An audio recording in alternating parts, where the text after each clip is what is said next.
back to the channel. Today I'm back with a vintage pen that is a classic to many of us, and that is a Parker 51, and it is a lovely burgundy, but of course burgundy doesn't really show up very well on camera. I'm going to show you this pen in all its glory in the next shot, and let's just go do it. Alright, let's switch a shot. Alright, here we are with a close-up of the Parker 51. This is a burgundy-ish, brownish pen, and it translates horribly on camera, as do all burgundy pens in my opinion. But just believe me, it's a lovely, lovely finish. And on the pen it says Parker 51, and this looks like an R, but I think it must have been a B for broad, because this pen has a broad nib. And it's kind of amazing to me that that is still on there, and it's so cool. This pen is bigger than I thought it would be. I thought the Parker 51 was more like the Parker 45, I guess, but this is actually really nicely substantial. On the top of the cap we have the jewel, which is lovely, and then the well-known Parker Arrow Clip, and it is functional. It's kind of stiff, but that's okay. And this cap has ridges, and it's very similar to my Parker 65 cap and body, because I have the whole gold 65, and it looks really lovely. I love the contrast between the barrel and the cap. It's really quite classy.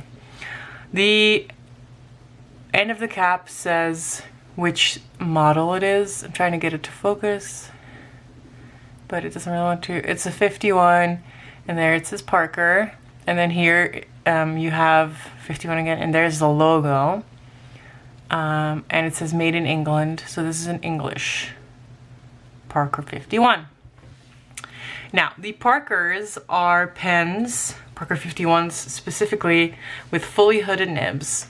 As you can see, this one also has that fully hooded nib. I like hooded nibs. They're not flexible at all because the whole nib is under that plastic, which means the metal has nowhere to go. But I wouldn't necessarily flex a vintage Parker anyway, unless it is a nib that was designed to do so. And I love hooded nibs, like they're so funky. As you can see, the section, the grip, is in that lovely finish that we have on the barrel, and it is quite a sizable pen. You don't need to post this. You can post this. I'm very hesitant to do so. I'm not going to show you because of this imprint. If I post this pen, there's a chance it would rub off, so I'm not doing it. You can do it.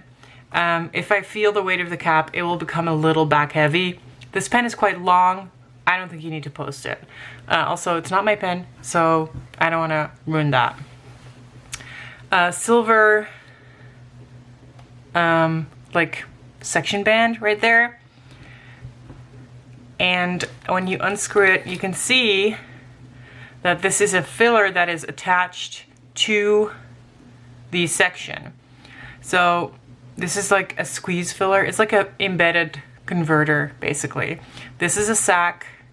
You push down on this, and then ink will be sucked up like in a squeeze converter. So it's like a built-in squeeze converter. These pens are quite old. Sometimes the sacks fail. You have to be very picky about what ink you put in them. I kind of struggle with this because I have a lot of inks that are slightly acidic, and I don't think sacks like those pens. I was looking for Waterman, but I couldn't find any, so I put some Germain in it, which is a very like general ink, and should not harm the pen at all, unless you use Shimmer ink by Germain, but this is like one of the normal inks. So yeah, inks by pen makers are often okay, but like Pilot Iroshizuku, I wouldn't put in here. Too like aggressive. Anyway, that is how you fill it. You just squeeze it. I'm not gonna demonstrate because that would make a mess. Of course, what is most important about a pen is the nib, and this is a broad nib. Let me turn around my notebook. a broad nib on a vintage pen, and I'm very excited to use it. I must say, I only tested it if it was inked. I haven't fully like written a lot with it, so this is kind of my first experience with this nib, or my second experience. What I noticed is that it's lovely, but because it's a hooded nib, there's like this writing angle you have to find. I let it dry out naturally. That's what I do when I keep it uncapped for a long time. Okay, bear with me. I'll be right back. All right, I got it back up, got it going, and it may have just been the angle I was writing at before that is the reason why I wouldn't write. I'll show you about the writing angle in a second, why it matters on this pen. But first, let's write Parker 51. Gosh, that is a nib and a half. Broad nib. Oh, I love it. I really do. J. Herbin.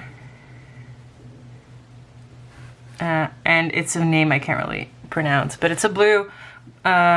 Bleu des profondeurs. If I wasn't saying it English way, with profondeurs. I don't know. I took French for 1 year. I was not very good at it. So yeah, this is a broad nib, and this is the writing angle this pen prefers. So I can write. If I angle it more, it does not enjoy that.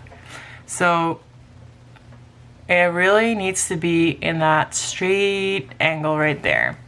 Otherwise, it will not write for you.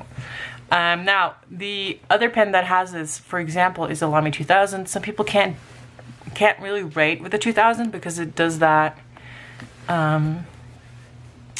that sweet spot thing. But when you get to know like where to write, how to hold it, and don't rotate it. If you're a rotator, it's going to be a problem. But if you find that spot, my lord, this is a good nib. And I kind of love it. It's great. The only thing I would say I'm not the biggest fan of is this aerometric filler, because the sacks can fail and it's hard to clean. These pens are not easy to clean. If you ink a pen up like this, choose an ink that you can clean out easily, because it will be an annoyance. But yeah, all in all, this pen is fun. This nib is so fun. Anyway, hope you enjoyed the look at this classic, honestly a timeless classic. To some, a little boring. The looks are super classic, not the most exciting, but then when you write with it, this nib is phenomenal. So yeah, I would totally buy one if I had the chance to get one with a broad nib. I want to thank you guys for watching. If you have any questions, please leave them down below in the comments. And thanks again for watching. Bye bye.